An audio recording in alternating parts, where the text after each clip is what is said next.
versículos 9 ao versículo 11,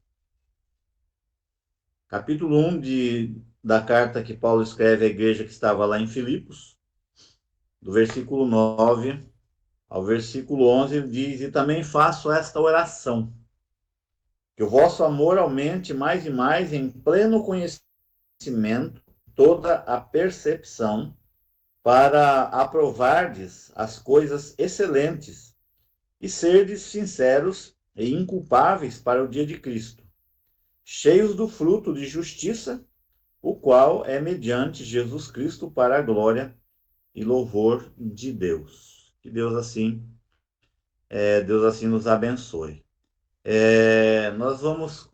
Estamos falando, né, sobre isso, mas assim de uma forma mais, nós vamos entrar então nessa oração que o apóstolo Paulo faz pela igreja que se encontrava ou se reunia lá na cidade de Filipos. Eu quero introduzir, irmãos, esse assunto sobre algo que nós devemos pensar diante de tudo isso que nós temos lido no que está na carta, do que nós temos ouvido, aprendido, né? No que nós temos estudado. Vou introduzir com uma pergunta. Vocês vão mentalizar aí alguns quadradinhos na mente de vocês, como se vocês tivessem uma folha na mão com alguns quadradinhos, né? Para vocês responderem. Vocês não vão responder em voz audível, vocês vão responder mentalmente. Mas eu quero introduzir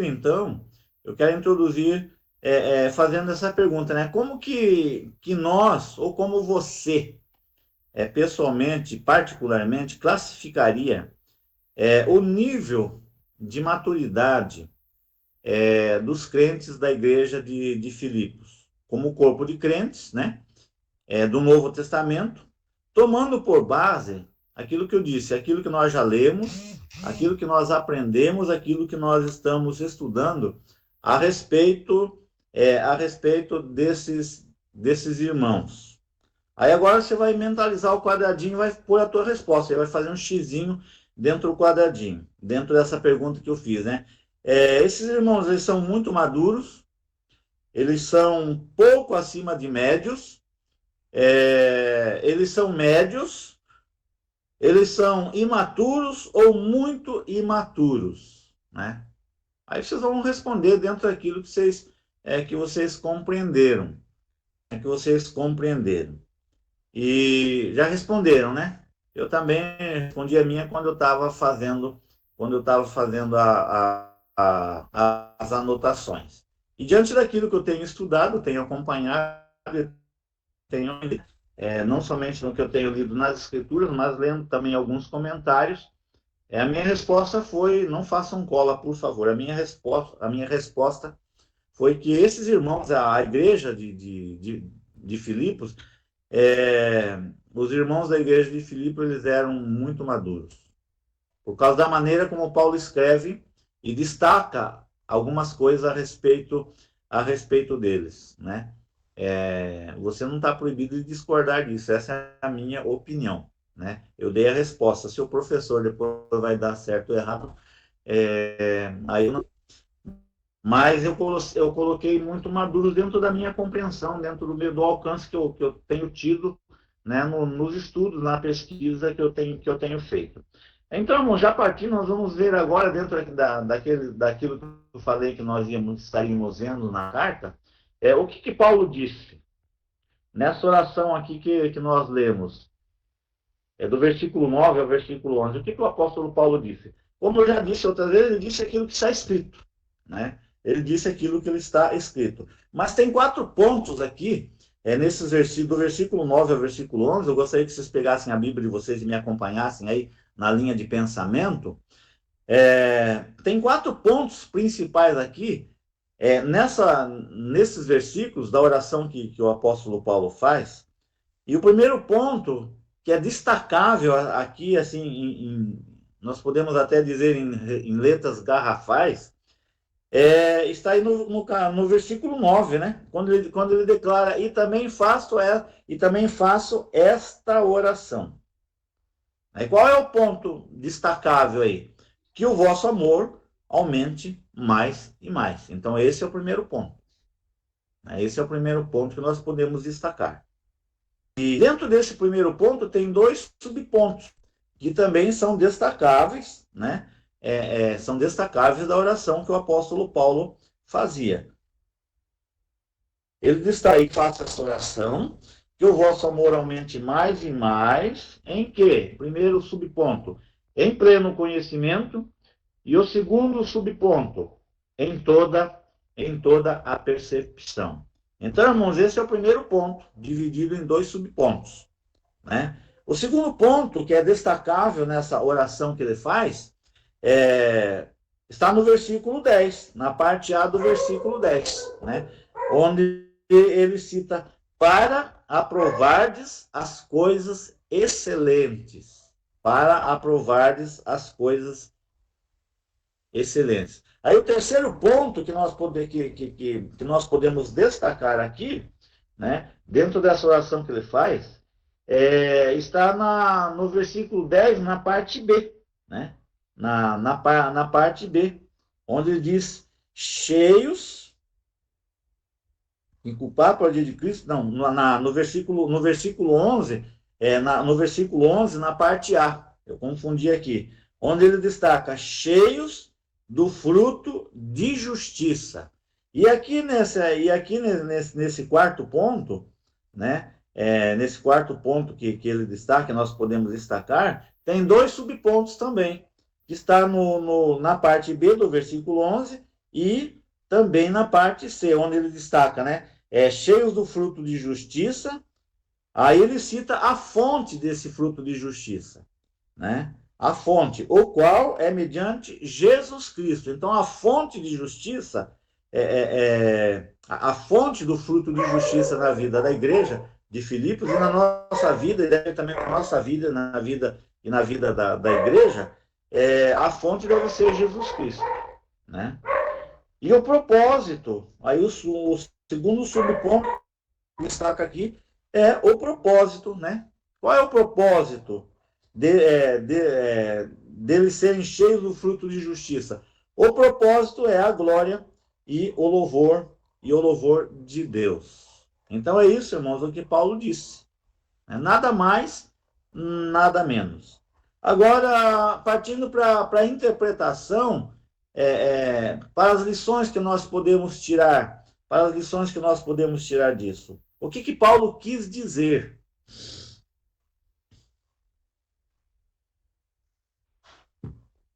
O que o apóstolo Paulo quis dizer nisso que ele escreveu? Irmãos, nos parágrafos da carta, Paulo partilha aqui, ou partilhou com os cristãos ali da igreja de Filipos, a atitude, né? Nós já vimos isso, que ele abre o coração, a atitude e os seus sentimentos, né? Ou seja, os sentimentos que ele tinha para com aqueles irmãos, ou para com os irmãos ali da igreja de Filipos. Quando deles ele se lembrava, né? E por causa dessas atitudes, por causa dos sentimentos que ele tinha, ele não somente se lembrava, mas também ele orava por eles, né? E uma atitude e um sentimento que demonstra aqui, irmãos, uma atitude e um sentimento do quê? De gratidão, ele destaca, de alegria, de confiança, outro sentimento de saudade, né? Outro sentimento de afeição. Então era isso, irmãos, a atitude que ele tinha e o sentimento que ele tinha pela vida daqueles irmãos, pelos irmãos e pela igreja de Filipe. Todos nós, como pastores, ou como profetas, como apóstolos, sei lá o quê, todos nós temos esse tipo de sentimento, né?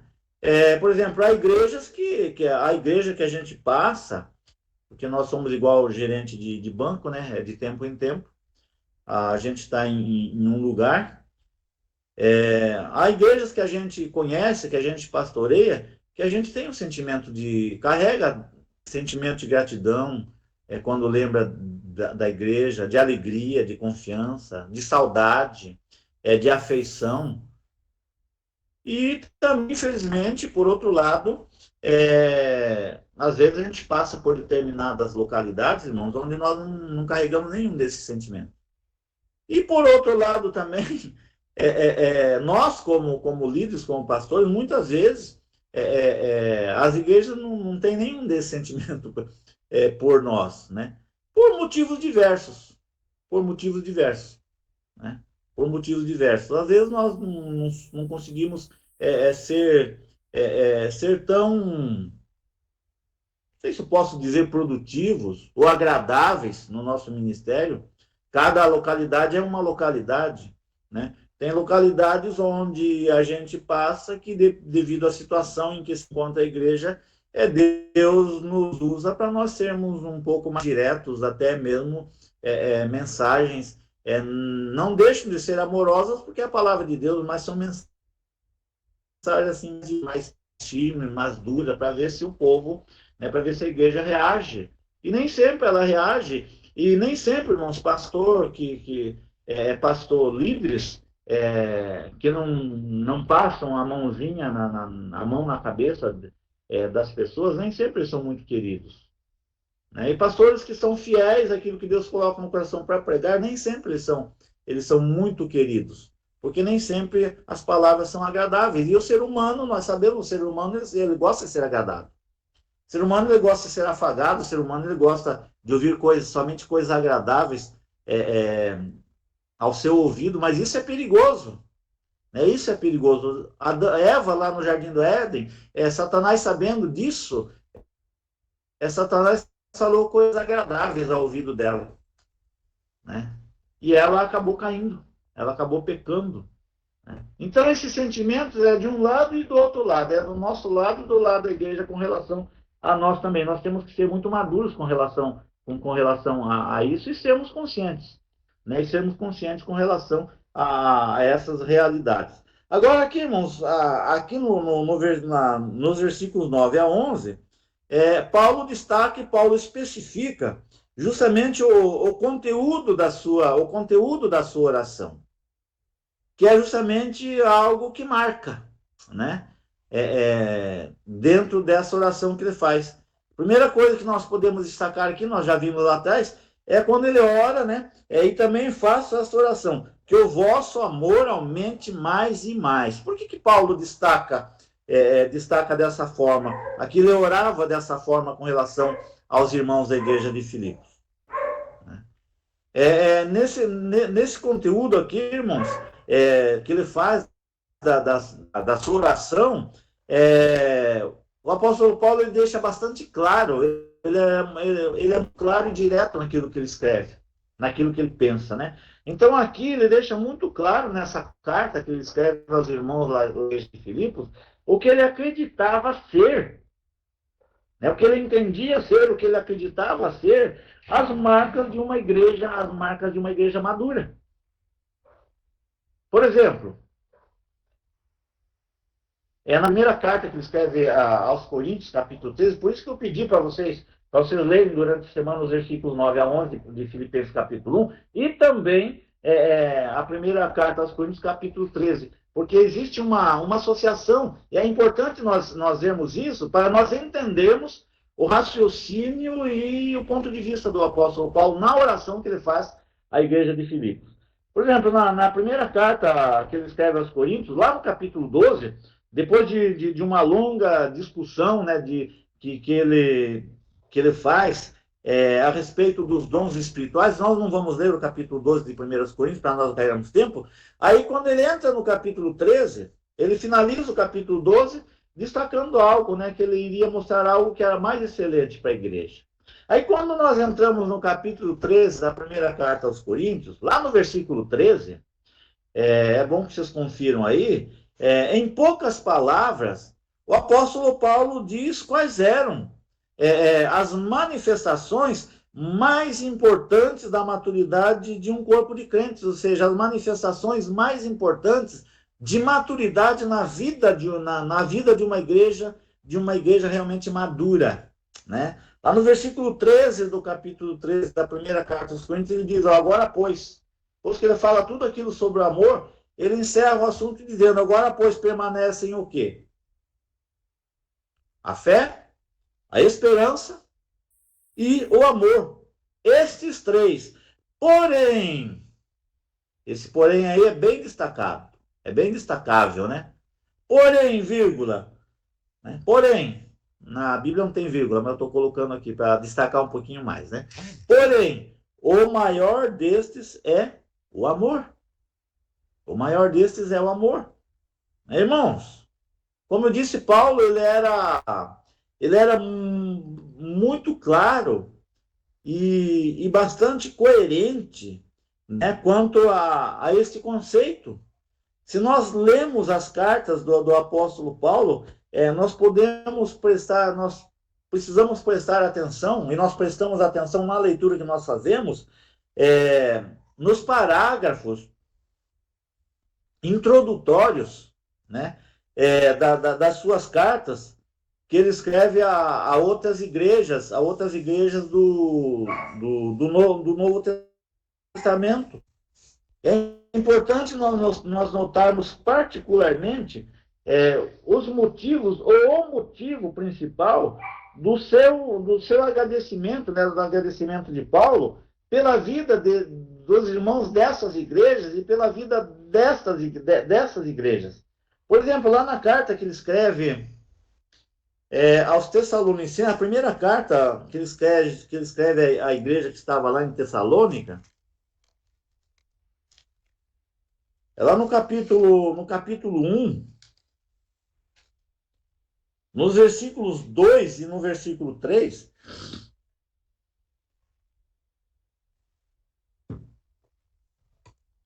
ele diz, ó, damos, aí ele escrevendo, né?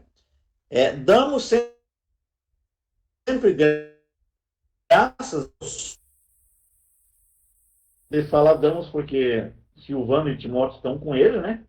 Mas é uma questão pessoal aqui particular. Ele diz, damos sempre graças a Deus por todos vós, mencionando-vos em nossas orações e sem cessar, recordando-nos diante do nosso Deus e Pai da operosidade do quê?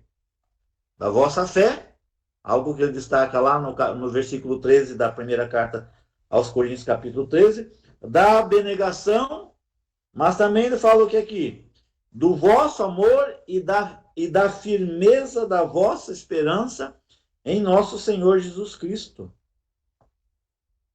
Vejam bem que as mesmas coisas que ele fala aos Filipenses, que ele destaca aqui na primeira carta aos Coríntios, capítulo 13, ele destaca aqui, aí lá na segunda carta que ele escreve à igreja que estava lá em Tessalônica, se vocês prestarem atenção aí, capítulo 1, versículos 3 e 4, parece que ele é igual ao notebook hoje, né? Já tem um modelo lá, daí é só escrever e acrescentar alguma coisa, né? Ele repete a mesma coisa. Versículo 3 e 4 diz, irmãos, cumpre-nos dar sempre graças a Deus no tocante a vós outros, como é justo, pois a vossa fé cresce sobremaneira e o vosso mútuo amor de uns para com os outros vai aumentando, a tal ponto que nós mesmos nos gloriamos de vós nas igrejas de Deus, à vista da vossa constância e fé, e todas as vossas perseguições e nas tribulações que suportais.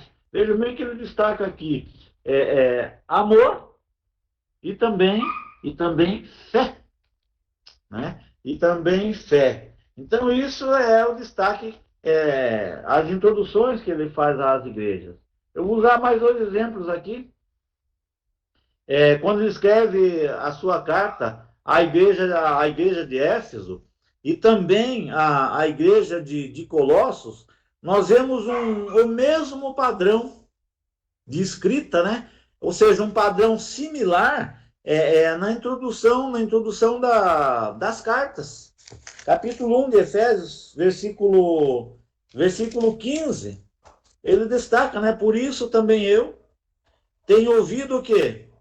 A fé que há entre vós no Senhor Jesus Cristo e o amor para com todos os santos. E no versículo 16 ele diz, não cesso de dar graças por vós, fazendo menção de vós nas minhas orações. E ele continua falando aqui o que ele desejava, né? Quando ele orava pelos irmãos. Aí lá na carta que ele escreve aos Colossenses, também no capítulo 1, versículos 3 ao versículo 6, ele escreve mais ou menos a mesma coisa, né? Ele diz, damos sempre graças a Deus, Pai de nosso Senhor Jesus Cristo, quando oramos por vós, desde que ouvimos da vossa fé, destaca a fé aí, em Cristo Jesus, e do amor que tendes para com todos os santos, por causa da esperança, né? Da esperança que vos está preservada nos céus, da qual antes ouvistes pela palavra da verdade do Evangelho, que chegou até vós, como também em todo mundo está produzindo fruto e crescendo, tal acontece entre vós, desde o dia em que ouvistes e entendestes a graça de Deus a graça de Deus na verdade. Então, irmãos, é isso, né? Em todos os parágrafos, né? Em todos os parágrafos, o apóstolo Paulo dá graças a Deus, se vocês prestarem atenção na leitura, pela manifestação das qualidades, né, de fé, da qualidade de esperança e amor, especialmente do amor. Então, nós devemos observar, né, a afirmativa que ele faz quando ele escreve lá no capítulo 3, versículo 14, aqui dessa carta que nós lemos que ele escreve aos Colossenses, a afirmativa que ele faz acima de tudo isso, ele cita, né? Acima de tudo isso, porém, esteja o quê? O amor, que é o vínculo da perfeição. Que é o vínculo da perfeição. Então, irmãos, eu vou parar por aqui, porque se eu for entrar no outro pensamento aqui, daí a gente vai se delongar muito, né? Mas domingo que vem, nós vamos destacar um pouquinho mais a esse respeito, né? Que o apóstolo Paulo ele não tinha dúvida, e eu vou repetir isso na introdução que eu vou dar no próximo domingo. O apóstolo Paulo ele não tinha dúvida, e não há dúvida nenhuma quando a gente lê as suas cartas prestando atenção sobre o que ele acreditava ser as marcas de um corpo de crentes, ou seja, as marcas de uma igreja verdadeiramente madura, né? Então, irmãos, tanto o amor, né? O amor era a virtude que unia todas as outras, né? A fé, a esperança, e a maior de todas elas. No próximo domingo nós vamos destacar e esmiuçar um pouquinho mais a respeito desse pensamento dele, porque ele fala tanto nesses três itens, né? Fé, esperança e amor, principalmente dando destaque com relação ao amor como marca de uma igreja verdadeiramente madura, de uma igreja verdadeiramente crescida e amadurecida. Amém, irmãos? Que Deus nos abençoe, né? Que nós entendamos, que o Espírito Santo nos conduza, esclareça aquilo que eu não consigo passar aqui no meu falar, mas que o Espírito Santo ele esclareça